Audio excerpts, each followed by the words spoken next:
रवि लामिछानेको नेतृत्वमाथि मैले पूर्णतया विश्वास गरेको हुनाले मेरो पार्टी सभापतिले लिने निर्णय मलाई स्वीकार्य हुन्छ। तर पार्टीको सिस्टम चाहिँ फेरि हाम्रो यस्तो छ कि रवि लामिछानेले एउटा सहमति गरेर पनि पुग्दैन क्या, त्यसलाई फेरि पार्टीको केन्द्रीय समितिले अनुमोदन गर्नुपर्ने हुन्छ। त्यसकारण हेरौँ, म त असाध्यै आशावादी छु।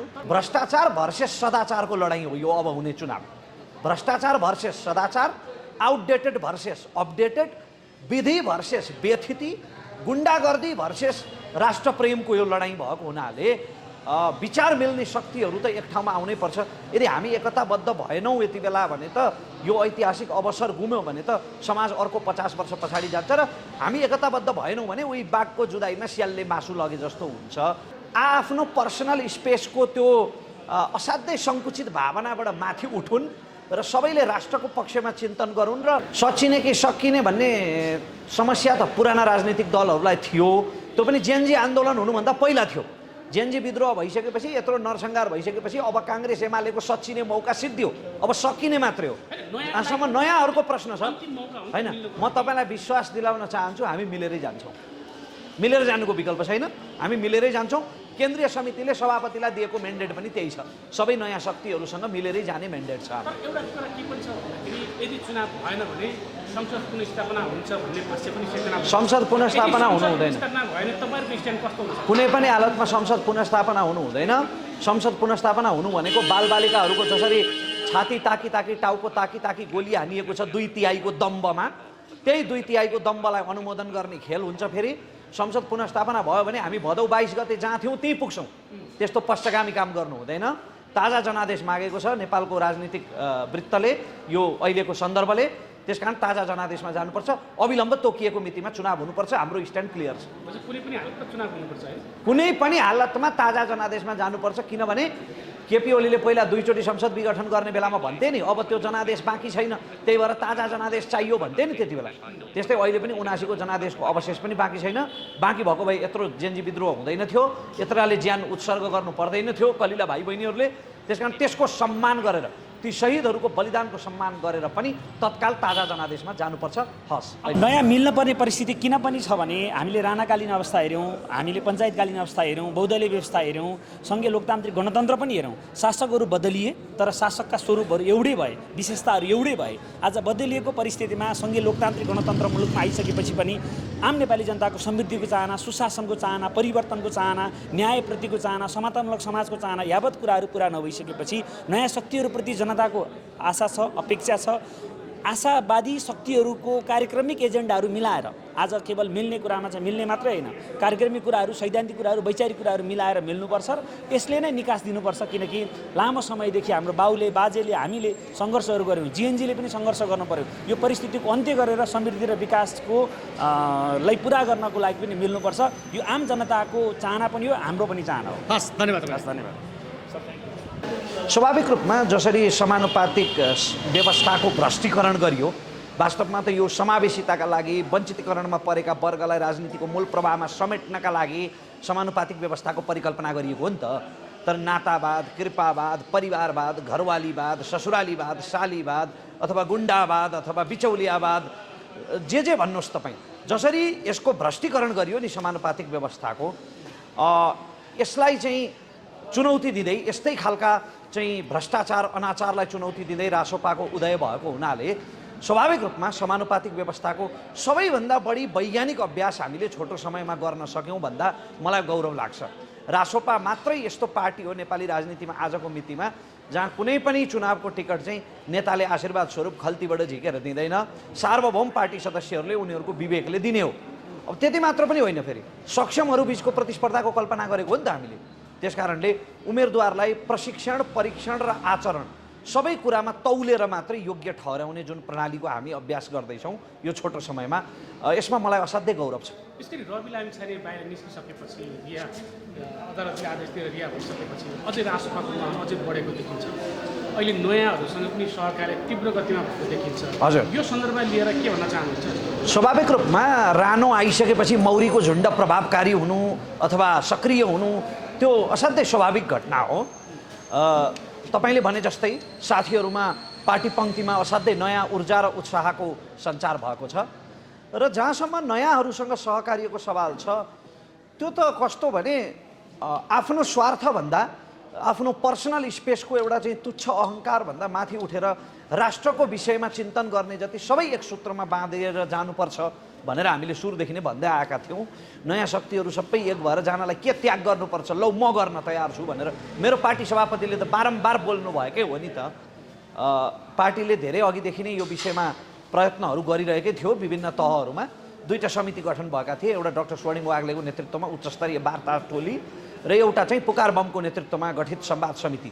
यी दुईटै समितिहरूले सहकार्य गरिरहेकै थिए, आफ्नो जिम्मेवारी अनुसार विभिन्न शक्तिहरूसँग सघन संवाद गरिरहेकै थिए र त्यसैको निरन्तरता चाहिँ आज पार्टी सभापतिले पनि गरिरहनु भएको छ, नेतृत्व गरिरहनु भएको छ।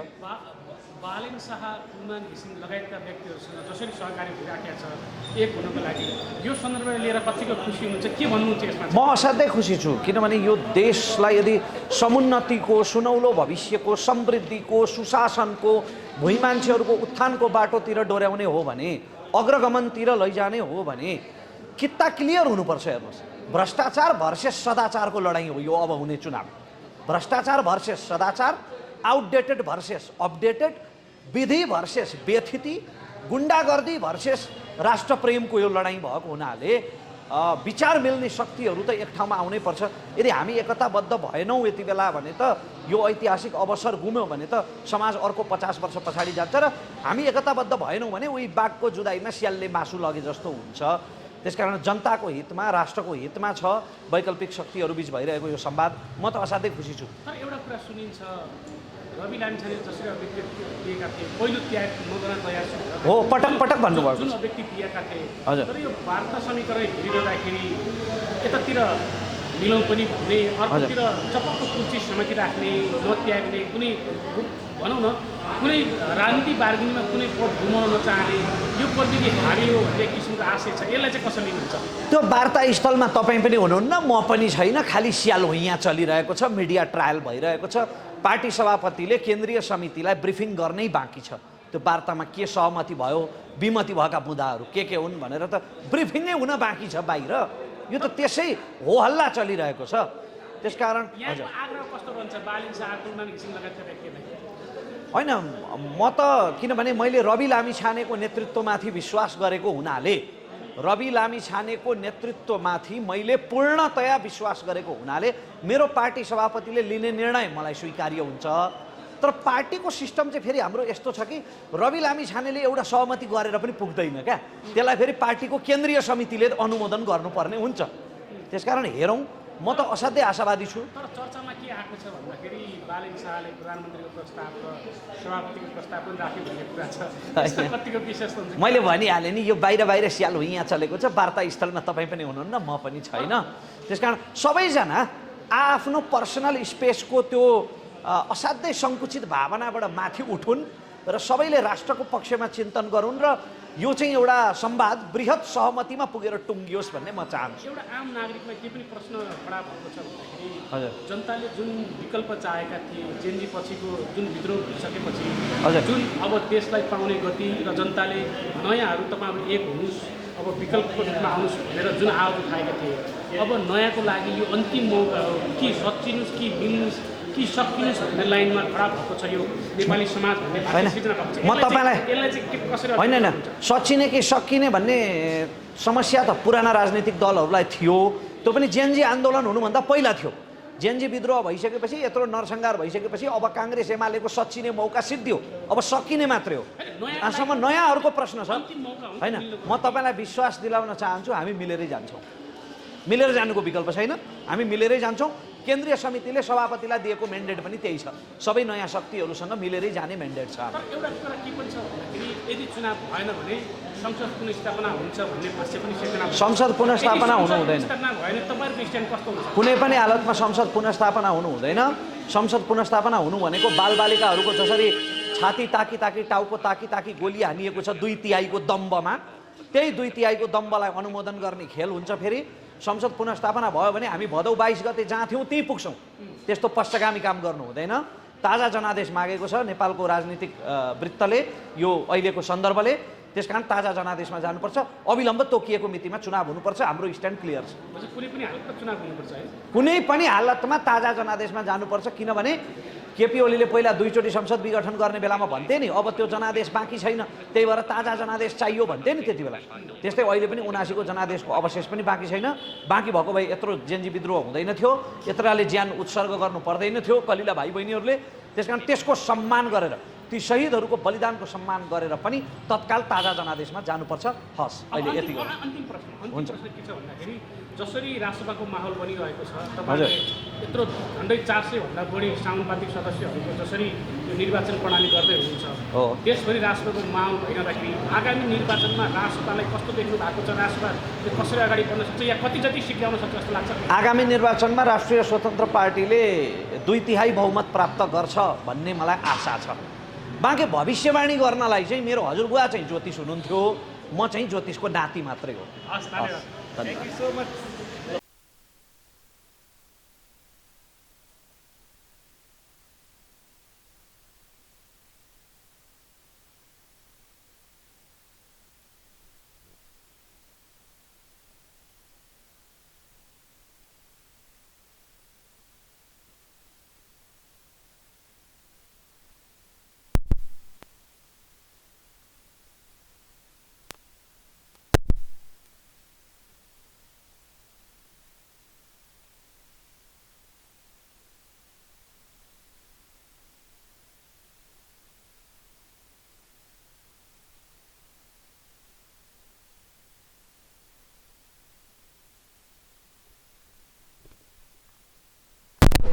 त्यो भरिराखेको छ।